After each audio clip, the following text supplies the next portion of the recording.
Uh, all right. What's that? It's been a long time. I know. Yeah, real long. All right. So I read a little bit over the summary of how you got to where you're at and what you're doing. First of all, can you tell me and my blogging audience what you're doing right now, like what your mission is right now, and then we can go back to how you got there. So the mission now is to raise money to get my 1C3 so I can get, assigned to the Secretary of State to get legal the IRS to get filed. And then the bigger goal is to get a truck, gut it, and then put a shower stall, laundry facility, and then talk to somebody in the House or the Senate to see about using city water.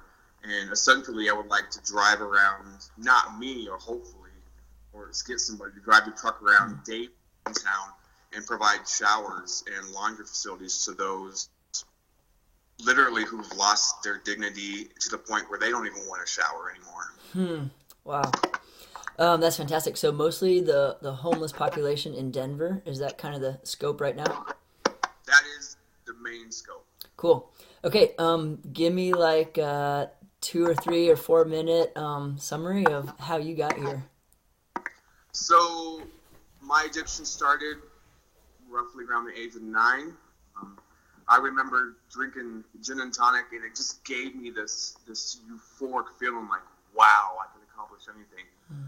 And prior to that, my first distinct feeling as a 4 or 5 year old was I'm not good enough, and I'll never be good enough no matter what I do. So I faced whatever it was, being better in sports, being better in school, dating the best looking girl in school, just anything to fill that void of not feeling it was ever enough. And I remember that first drink at 9, and it just was like it took off. It got to the point where weekends were all about partying, and it caught up to me. I came to the point where the alcoholism took over. I started doing methamphetamines and crack cocaine, and I dropped out of high school, and it really got a hold of me. And I came to the point where I became suicidal, super depressed. I've been 9 times. Attempted suicide, probably a dozen. A couple of those, I was pronounced dead, and by the grace of God, I was brought back. I remember one certain point. I was homeless downtown during the whole year of 2008. We called it Skid Row. I begged on the corner of 13th and Spear, 14th and Spear, next to the King Soopers. And at one point, I remember I hadn't showered or shaven for probably 2 weeks, and I had actually probably urinated myself and crapped myself. So I probably didn't smell too good either. And I was sitting on a rock at my campsite. Picture of my son Quentin, at the time he was 5, in left hand, half gallon of vodka on the right. And there was a breaking point there where I wanted so badly to see my son, but the power and the desire to drink was greater. And I ended up on the 16th Street Mall in a Walgreens.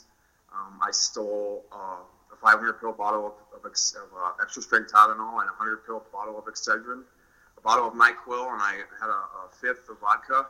And I jumped on the 16th Street light rail or shuttle bus, and by the end, where it ends at the ship on the north side, I had consumed the 600 pills, the bottle of NyQuil, and the bottle of vodka. And I proceeded to go and lay down in the bush by REI, by the Platte River. And 3 days later, I woke up and blood was coming out of every orifice of my body. So, and a voice, a good voice, said, "Hey, you have a doctor's appointment tomorrow morning." This was a Sunday. Tomorrow morning would have been Monday, with Dr. Smith at Colorado Coalition for the Homeless. And I don't know how I got strength, because I was beyond weak.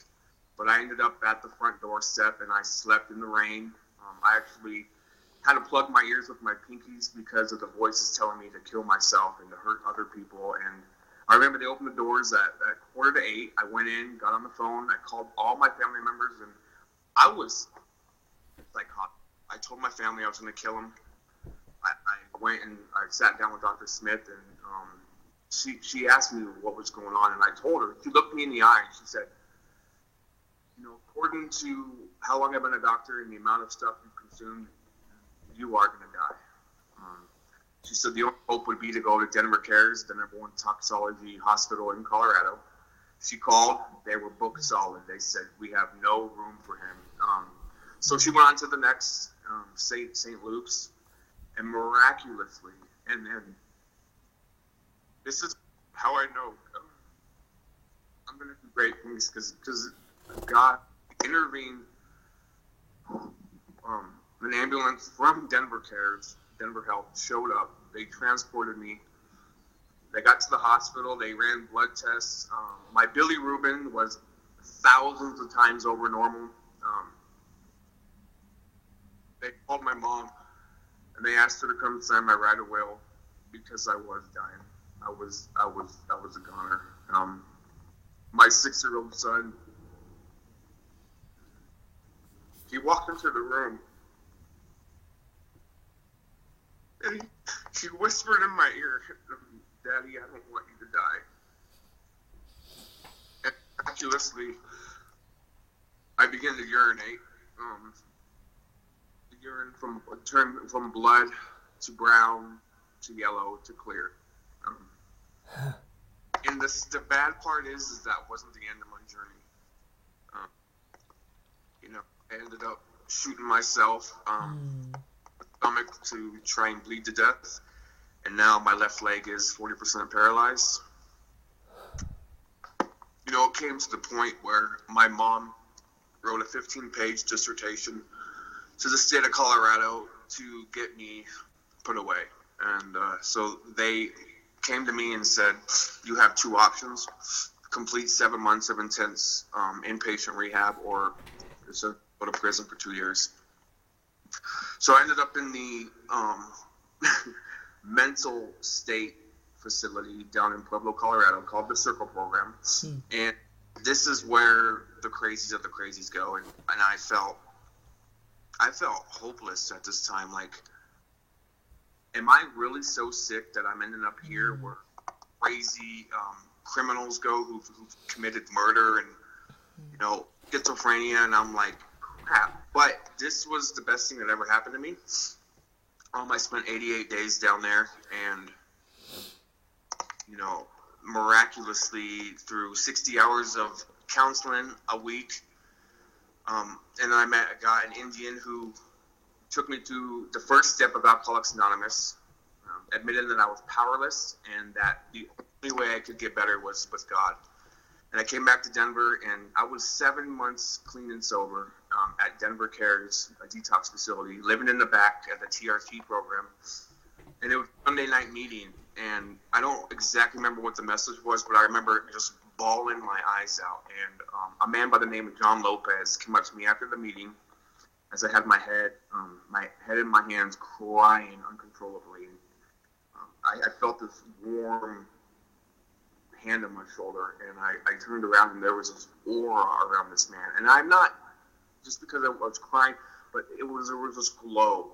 And he looked at me and he said, I can see you're hurting, and I have one question to ask you. Do you want to get better? And I said, I would do anything to get better. I will push a quarter across the street with my nose to get better, to get this feeling away. And he said, you have to be willing to go to any lengths to do what I'm going to do for you. And so we worked the 12 steps of Alcoholics Anonymous, and through that, I had this spiritual experience, and I came to know and understand God. And I knew that I was worth living, that I was going to be okay. And so through my struggles with homelessness, bipolar disorder, alcoholism, addiction, I came to realize that this gift was given to me freely. So how selfish would I be if I didn't give it back? So I started this foundation 6 years ago with just getting winter essential kits, essentially stuff for people to do personal hygiene, socks, hand warmers, foot warmers, just personal belongings. Because when you're homeless and you don't have anything, just the littlest things can make the biggest difference. So the first 3 years I did 10, 20, 30 bags, and then year 4 I got up to 40. And then last year I went ahead and started a GoFundMe page and raised over $1,000. And my good friend Leanne Harrison helped me stuff 110 bags.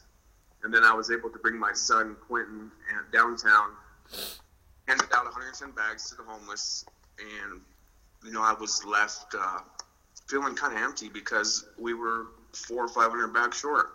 So now my goal is, what better way to restore dignity to somebody who's lost all dignity by just providing them with the shower, to hire, but ask some barbers for their time and effort, give some haircuts or some trims, and then the laundry facility, of course, because when you're homeless, you don't even have change to wash your clothes. You've been wearing the same clothes for weeks on end. You smell. And when you feel like that, you don't want anything to do with anybody. So my dream is to be able to help restore some dignity. So, and it's witnessing miracles, and I've witnessed the miracle. Now I want to share my miracle, and then I want to help somebody else become the miracle. Mm-hmm. That's the basis of where I want to go with this. That's awesome. I have a friend here in Atlanta who does that shower/barber truck model. I should connect you with him so that you guys can you can learn from what he's learned. It's like he's doing it here in Atlanta, so I should connect you guys. For anybody who's dealing with some sort of addiction or mental struggles, disorders, what would be your advice to them?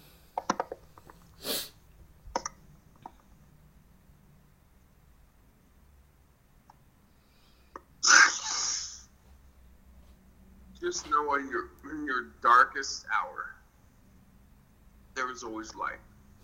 And that light is Jesus Christ. So you can just sit, even if you're not a father, if you're a brother, or even if you've owned a dog, could you imagine giving the thing you love most to save the life of another? That's what God did for us. I'm a father, and there's no way I would ever give my son for anybody, because I know as humans we're selfish, we're self-seeking, we're self-pleasured.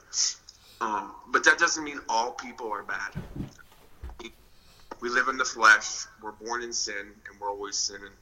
So I know the only time there isn't light is when you're dead.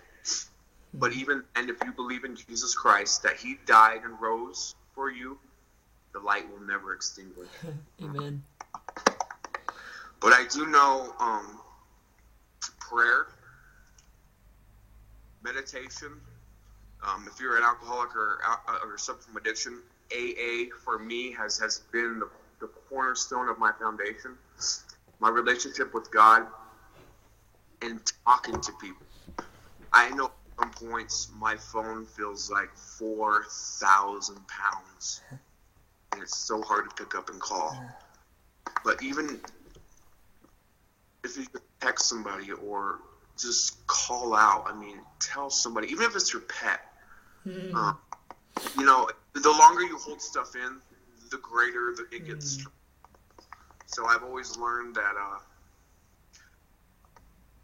no mountain is too big to climb. So here's my saying that I've always thought about. God can move mountains, but you better pack a lunch, you better bring a shovel. I love it. All right, so I've almost used up your entire break. Last question is, how can anybody who sees this directly help the cause immediately? Donations, spread the message, post on my page a miracle you've witnessed. And it's funny because people are like, well, I've never witnessed a miracle. It's like, did you wake up this morning? In bed? Did you wake up in a house? Did you get to eat? None of that's promised. So another good saying is, today is a gift. That's why it's called the present. So, and we're not promised tomorrow. So, just use what time you have. If you love somebody, tell them. If you're upset with somebody, tell them. If you see somebody on the street, smile, wave. I mean, it's no. We take for granted how a smile is. You never know what that smile can do for somebody else. And then, bottom line, if you want to donate money, I'm gonna use it for my cause. My time is valuable, but I'm here to help others. I wasn't, like I said, I wasn't given this gift to keep it. I was given it to give it away. So, say the name of what do they have to search in Facebook to find your page? Well, you can search my name is Whitney Matthies, Mathies, and then my subpage is Witnessing Miracles. Witnessing Miracles. There's a GoFundMe page on the link. Fantastic, man. Whit, it's been awesome to talk to you and catch up. I'll let you get back to work, but let's talk some more in the future. Cool. Thanks, Ross. Love you, buddy. God bless you, brother. God bless. All right, catch you soon. Bye.